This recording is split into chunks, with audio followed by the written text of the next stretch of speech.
Hi everyone, welcome back to our channel A Square Maths Academy. So today we will discuss about most important models for EBSET and IIT JEE from the chapter Circles. Circles కు వెళ్ళి మనకు ఎక్కువ వచ్చే మెథడ్స్లో ఈ method ఒకటమ్మా. So మనకి radius of the circle passing through the points 1,2, 5,2 and 5,-2 అని ఇచ్చినాము. So ఇక్కడ 3 పాయింట్స్ ఇచ్చిండు. Circle passes through 3 points. So direct మన సర్కిల్ పాసెస్ తో 3 పాయింట్స్ అన్నప్పుడు ఫస్ట్ మన సర్కిల్ ఈక్వేషన్ ఫైండ్ అవుట్ చేసి దాని నుంచి రేడియస్ ఫైండ్ అవుట్ చేయడం ఈజీ మెథడ్ అమ్మ. ఓకే, సో సర్కిల్ ఈక్వేషన్ కూడా ఫైండ్ అవుట్ చేయాలంటే సో ఇది కామన్గా చూసుకున్నట్టయితే లెంతీ ప్రాసెస్. ఏంటిది, 3 పాయింట్స్ గుండా వెళ్ళి సర్కిల్ ఈక్వేషన్ ఫైండ్ అవుట్ చేసి దానిలో నుంచి మనకి సెంటర్ అండ్ రేడియస్ని ఫైండ్ అవుట్ చేయడం. ఓకే, సో దానికి మనకి ఏం చేద్దామంటే first circle equation find out చేసేటప్పుడు గమనించాల్సింది ఏంటంటే 3 పాయింట్స్లో ఇది x1 y1 అనుకోండి first point. Second point x2 y2, ఇది x1 y1, x2 y2, x3 and y3 అమ్మ. ఓకేనా, సో ఇలా తీసుకున్న తర్వాత సర్కిల్ ఈక్వేషన్ని ఫైండ్ అవుట్ చేయాలంటే ఇది షార్ట్ కట్ మెథడ్ అమ్మ. అంటే 3 పాయింట్స్ ఇచ్చినప్పుడు మనకు సర్కిల్ ఈక్వేషన్ ఫైండ్ అవుట్ చేయడం ఎలా అంటే ఫస్ట్ x స్క్వేర్ రాసుకోండి ప్లస్ వై స్క్వేర్ రాసుకోండి. X square plus y square minus ఈ పాయింట్ బేస్ చేసుకుంటాం మనం. అంటే ఏంది, x1, y1 ఈ పాయింట్ బేస్ చేసుకుంటున్న సర్కిల్ ఈక్వేషన్ కోసం. సో దానికి మళ్ళీ ఏం చేస్తా అంటే 1 స్క్వేర్ ప్లస్ 2 స్క్వేర్ రాస్తున్నాం. ఓకేనా, సో తర్వాత నెక్స్ట్ సెకండ్ కోఆర్డినేట్ వచ్చేసి x మైనస్ x1 ఎంత 1 వేసుకుంటున్నా. సో తర్వాత y మైనస్ y1 అంటే 2 తీసుకుంటున్నాము. ఓకే, సో ఇప్పుడు మనకు ఫస్ట్ రో వచ్చేసింది. సెకండ్ రో మళ్ళీ సేమ్. ఇప్పుడు ఈ పాయింట్ని బేస్ చేసుకొని x2 y2 తీసుకుంటాము. అంటే x, y ప్లేస్లో x2, y2 ఈ పాయింట్ తీసుకుంటాం. అప్పుడేమవుతుంది 5 square plus 2 square minus same మళ్ళీ 1 square plus 2 square as it is. తర్వాత 5 మైనస్ 1, తర్వాత 2 మైనస్ 2 ఇది బేస్ చేసుకున్నాం. ఓకేనా, so next third point 5 square plus minus 2 whole square అంటే సేమ్ 4 వస్తుంది మళ్ళీ same minus same 1 square plus 2 square as it is. 5 minus 1 as it is minus 2 we take it that equals 0. So ఇలా మనకు simplification చేసుకోవడానికి easy వస్తాము. Direct equation of the circle వచ్చేస్తుంది. Okay, so ఇప్పుడు మనకి x square plus y square minus 1 square అంటే 1, 2 square అంటే 4, 1 plus 4 ఏమవుతుంది 5 అవుతుంది. So x minus 1 as it is, y minus 2 also.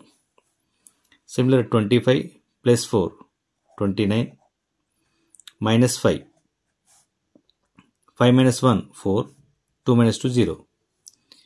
Same 25 plus 4 29 minus 5 as it is. 5 minus 1 4 minus 4 minus 2 minus 2 minus 4 అవుతాము. ఓకేనా, so ఇప్పుడు మనకి ఒక డిటర్మినెంట్ వాల్యూ ఫైండ్ అవుట్ చేయడానికి ఒక వాల్యూస్ వచ్చినాయి. X square plus y square minus 5 as it is, x minus 1 y minus 2 also. 29 minus 5 అంటే 24 అవుతుంది. 4 0 as it is. 24 4 minus 4 that equals to 0 నమ్మ. సో కామన్ డిటర్మినెంట్లో మనకి ప్రాపర్టీస్ ఆఫ్ డిటర్మినెంట్స్ నుంచి మనకి ఏం చేయొచ్చు అంటే ఏదైనా రోలో కామన్ ఎలిమెంట్స్ ఉంటే కామన్ తీయచ్చు. ఓకే, సో అదేవిధంగా మనకి ఇక్కడ 4 సెకండ్ రోలో 4 కామన్ వస్తుంది, థర్డ్ రోలో 4 కామన్ వస్తుంది. 4ని కామన్ తీస్తే మనకి ఏమొస్తుంది, వాల్యూస్ ఏమొస్తాయి అంటే that implies x square plus y square minus 5, x minus 1 y minus 2, 4 6 4 1 0, 4తో డివైడ్ చేస్తున్నాం. 4 6 4 1 మైనస్ 1. ఓకే, సో ఇప్పుడు మనం డిటర్మినెంట్ ఫైండ్ అవుట్ చేస్తే మనకు కావాల్సిన ఈక్వేషన్ వచ్చేస్తాము. సో దీని నుంచి మనకు ఈక్వేషన్ ఆఫ్ ది సర్కిల్ వచ్చేస్తే తర్వాత రేడియస్ ఫైండ్ అవుట్ చేయడం ఈజీ అవుతుంది. ఓకే, సో అప్పుడు మనం ఏం చేద్దామంటే x square plus y square minus 5 into minus 1 minus 0 అంటే మైనస్ 1 వస్తుంది. అంటే మైనస్తోని దీన్ని మల్టిప్లై చేస్తున్నాం. So minus x minus 1 into ఇదే కదా x minus 1 into minus 6 plus 0 అంటే -6 వస్తుంది.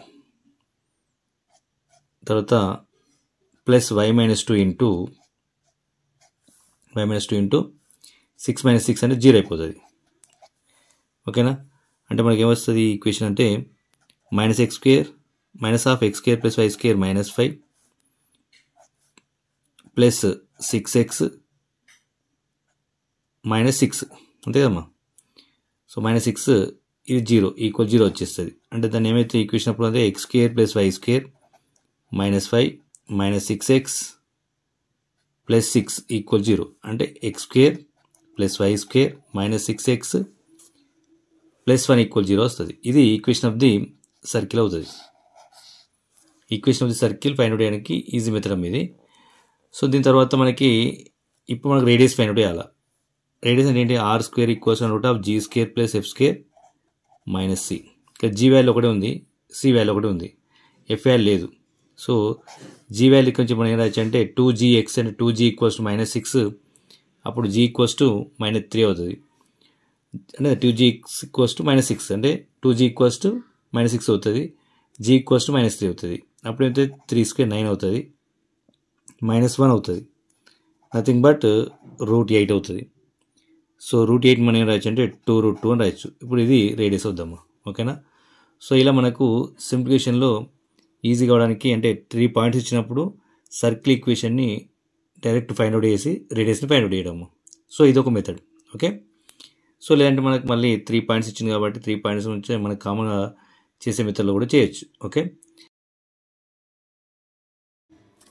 సో మరిన్ని ఇలాంటి షార్ట్ కట్ కోసం please like, share and subscribe to our channel A² Maths Academy. Okay. Thank you for watching. For more updates, like, share and subscribe.